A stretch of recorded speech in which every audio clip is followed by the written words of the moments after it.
Hey, what's up everyone? 𝐒𝐿𝐿𝐾𝐈𝐀 back with another video. I know it's been a long time, but I'm gonna try to start pumping out more content like I used to.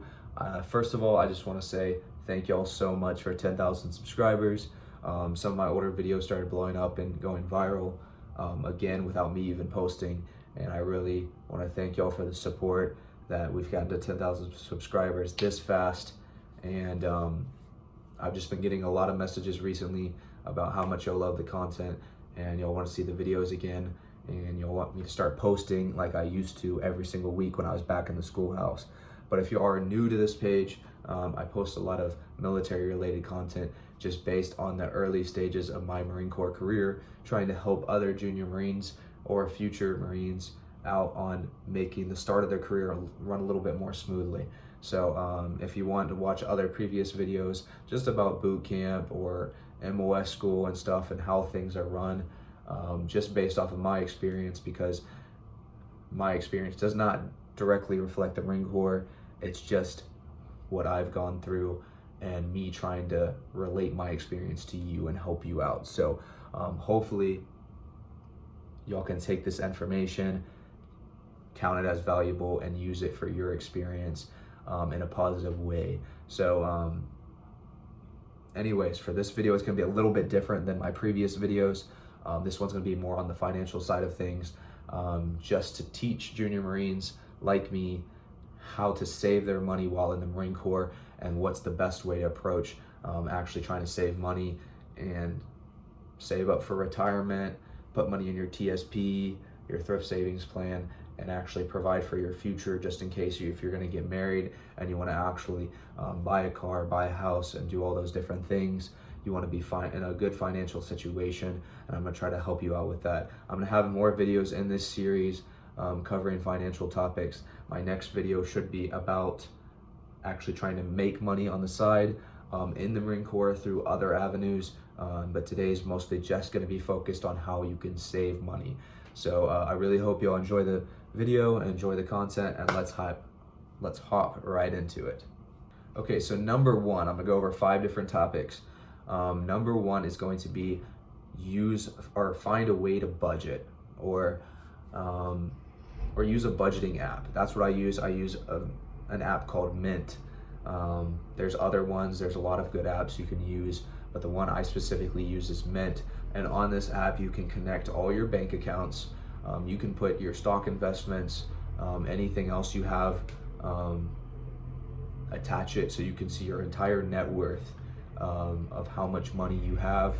And also, you can set budgets for your spending. So it's very important. I think this is one of the most important parts of saving, is setting a budget for fast food, setting a budget for monthly payments, for groceries, all that different type of stuff, so that you don't ever catch yourself going overboard with something. So a lot of people can just be swiping their card like crazy, spending money on fast food, and they don't even realize that they spend $300 on something as simple as just coffee.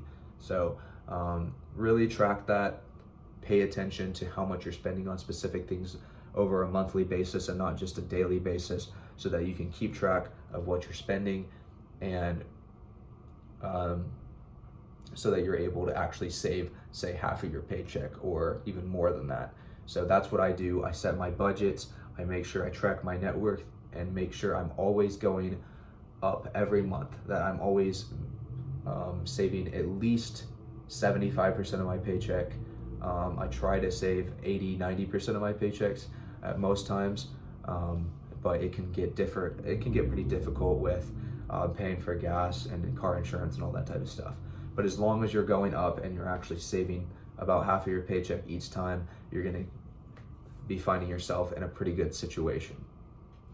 And then the second one I want y'all to use is use the military benefits to your advantage, especially financially, because a lot of people will get into the fleet and there's a barracks that's free, there's the chow hall that's free, and there's medical benefits, and a lot of times they don't use those medical benefits to your advantage.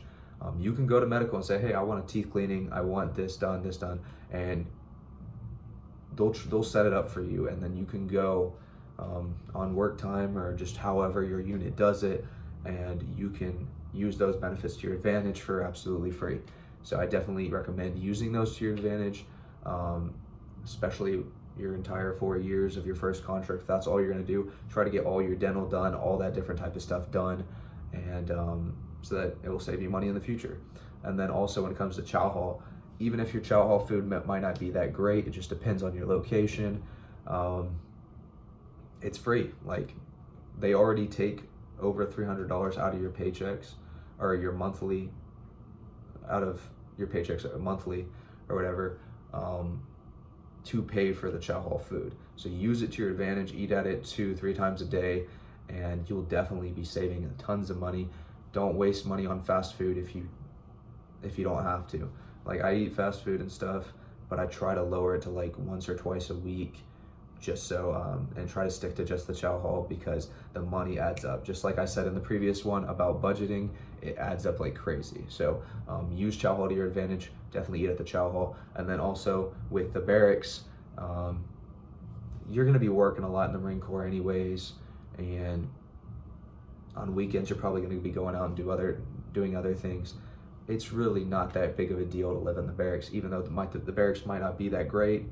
It might be a barracks you don't like, but please do not go out and spend money on an apartment. That can be one of your biggest mistakes. There's really no point to get an apartment. Yeah, maybe it will be a better living situation for you, but it's gonna cost a lot of money, and in the long run, it's just not worth it. Just stay in the barracks, save your money, and everything will be perfectly fine. And that brings us to the third one, and all of these are not just military based. These apply to everyone. So if you're watching this and you're not in the military, this can help you too. Do not, and I repeat, do not online shop.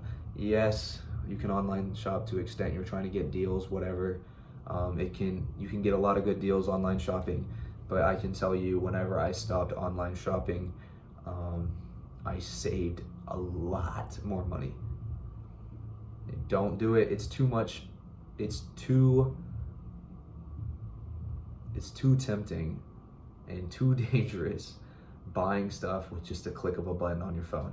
It is way too dangerous for your financial situation. I really recommend not doing online shopping. At least put it to a limit, because that can really be a big hit on you financially. So I definitely recommend, you don't have to listen to me, but do not online shop. Also, do not do any online delivery services when you have a car, such as Uber Eats. They charge you so much for delivering pizzas, all that type of stuff. They charge you way too much. That's not even worth it. That you'll be buying pizza and you'll spend $30 on one pizza because the delivery fee is so much crazy, and then they want you to tip them, and it adds up way too much. If you're not going to go get it in person, then you must not really need it that bad. So I definitely recommend trying to at least cut those out a little bit. And also another thing I do recommend is, if you're going to buy food and stuff at the barracks, buy it in bulk. Go to like Costco or something like that. Buy it in bulk, so that you can get it for a lot cheaper price. Don't buy stuff at like vending machines or gas stations. That adds up in price way too much. Buy it in bulk, and then I recommend kind of putting it in like your locker, the ones that you're not going to eat right away, so that you're not tempted to just eat everything immediately. Put it in your locker away from you, so that you can actually divide it up and conserve it over time. So that's what I recommend. Hopefully use that information to your advantage, and find that information valuable. And then for the fourth one, this is another very important one. Especially if you have an iPhone, you can literally go in your settings and you can find your subscriptions. I'm not going to explain how to get there, but if you look on Google how to find your subscriptions on your iPhone, and if you have Android, probably have the same thing, but you can actually see a list of your subscriptions of all the things that you're paying monthly. So it's going to have your Spotify, your iCloud, just any type of subscriptions you have, of any apps you're paying for, and all that type of stuff. Tinder, Bumble, Spotify, all that good stuff. You're going to be able to see a list. And I guarantee you, once you look at that list, you're going to look through and you're going to see a few you're like, what? I don't use that. I never use that. So definitely what I recommend is going through, deleting all the stuff you don't need, canceling all those subscriptions. You're gonna have monthly subscriptions for 20 bucks a month, yearly subscriptions for $60 a year that you just signed up for and you didn't even realize. So go through those, cancel all those subscriptions, and you're gonna be saving a lot more money, especially the ones you don't need. And yeah, get rid of Tinder, Bumble, all that good stuff. Get rid of that stuff. You don't need it. And you'll save a lot more money. I definitely promise you that. So yeah, definitely look at your payments, your monthly payments. Those really eat at your budget a lot. I try to just knock mine down to just my insurance, Spotify, 10 bucks a month, and my phone bill. That's it. So yeah, try not to get caught on that, and you'll save a lot more money. Let's just put it that way. And then our fifth and final one, even though there's plenty more I can name off,